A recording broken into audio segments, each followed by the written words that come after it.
여러분 안녕하세요. 서평 쓰는 남자입니다. 주말에 듣는 한장 강의 이번 주에도 어김없이 찾아왔습니다. 요즘 코로나 바이러스 때문에 한국이나 미국이나 그리고 전 세계 모든 나라들이 난리인데요. 여러분들도 건강 조심하시고요. 오늘의 한장 강의는 신학은 도대체 뭐에 쓰나요? 라는 주제로 얘기해 보려고 합니다. 일단 그 얘기를 시작하려면 신학이 뭔지를 알아야겠죠? 그래서 신학에 대해서 정의를 하고 시작하겠습니다. 신학이란 하나님을 탐구하는 학문이고요. 따라서 하나님이 어떤 분이신지에 대한 생각을 체계적으로 정리하는 학문입니다. 그런데 오늘 질문을 보시면 아시겠지만 일반 성도님들 중에도 그리고 심지어 목회자님들 중에도 신학이 뭐가 그렇게 중요한가라는 질문을 하시는 분들이 종종 있습니다. 일반 성도님들의 경우에는 신학을 학문으로 해보신 적이 없기 때문에 그런 질문을 하시는 경우가 많다면 목회자님들의 경우에는 정확히 그 반대, 즉 신학을 학문으로 해보셨기 때문에 그런 질문을 하시는 경우가 많은 것 같습니다. 다시 말하면 신학을 학문으로 해보신 적이 없는 분들은 아마도 학문으로서의 신학을 하지 않아도 신앙생활하는 데 별 문제를 경험하신 적이 없기 때문에 그런 의문을 던지시게 되는 것 같고요.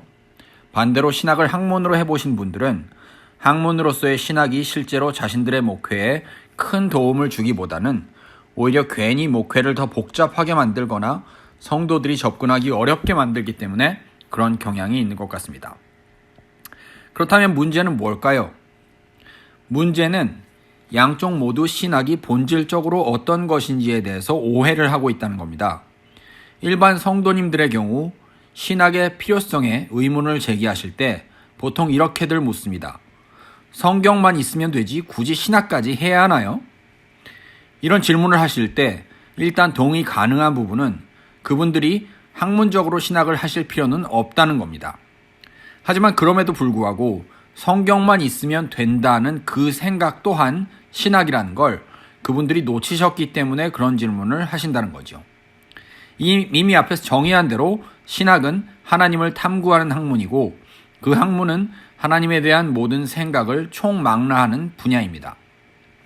따라서 성경만 있으면 된다, 즉 성경만으로도 충분하다라는 생각도 이미 하나님에 대한 생각의 일부라는 거죠.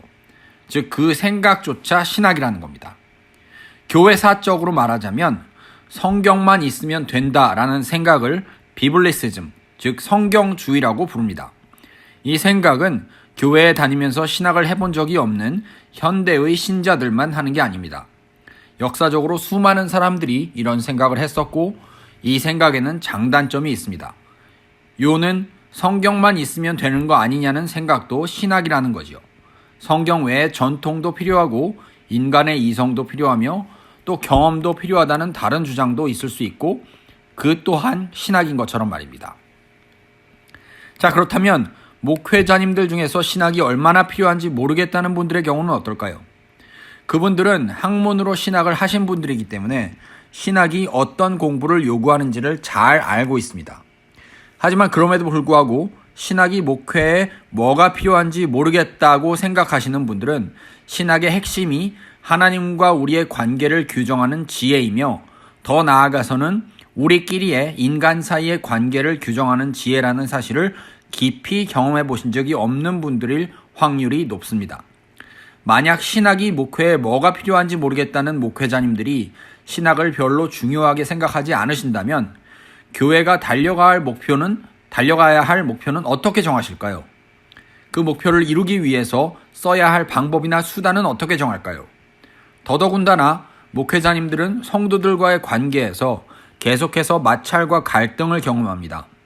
만약 그런 관계의 갈등이나 어려움에 신학이 제공하는 지혜가 아닌 다른 무언가를 의지하고자 한다면 그런 목회자님들은 과연 하나님과의 관계가 어떻게 이웃과의 관계에 영향을 끼치는지를 깊이 생각해 본 분들이기는 한 걸까요?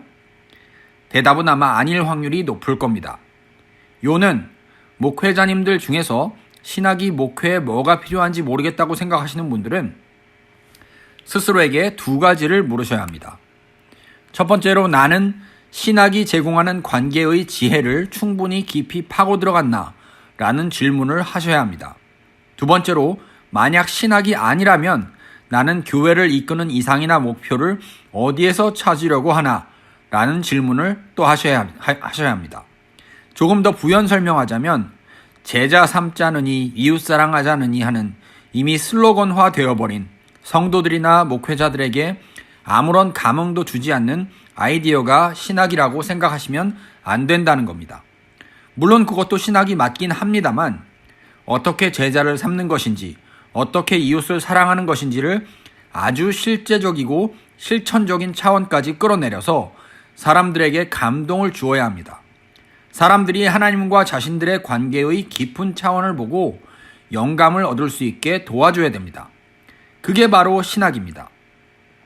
무엇보다 목회자 스스로가 감동을 받아야 합니다. 그런 감동은 신학이 가져다주는 생각이 우선 목회자 스스로의 간절한 관계적 필요를 채우게 되고 또 더 나아가서 사람들에게 그런 관계의 지혜를 전달했을 때 그것을 듣는 사람들 또한 감동을 받게 될 때 일어납니다. 그리고 이 모든 것은 신학의 안내를 통해서 나타납니다. 만약 목회자님들이 신학을 별 쓸모없다고 여기신다면 목회자님들은 반드시 신학 대신에 다른 것들, 교회를 이끄는 데 필요한 답을 주는 것까지 느껴지는 것들, 이를테면 경영학이나 심리학 등을 의지해서 교회를 이끄시게 될 확률이 높습니다.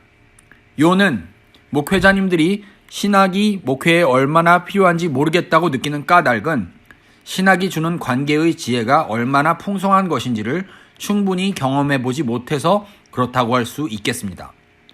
요약하면 신학은 누구나 하고 있고 누구에게나 필요합니다. 여러분들이 하나님에 대한 생각을 가지고 있다면 그 생각이 어떤 생각이든지 간에 이미 여러분들은 신학을 하고 계신 겁니다. 다만 더 좋은 신학이 우리 모두에게 필요합니다. 더 깊은 하나님과의 관계의 지혜, 더 성숙한 이웃들과의 관계의 지혜, 이런 관계의 지혜를 신학이라는 깊은 우물에서 퍼올려서 쓰시는 여러분들이 되시기를 바랍니다. 지금까지 한장 강의였고요. 다음 주에 뵙겠습니다. 감사합니다.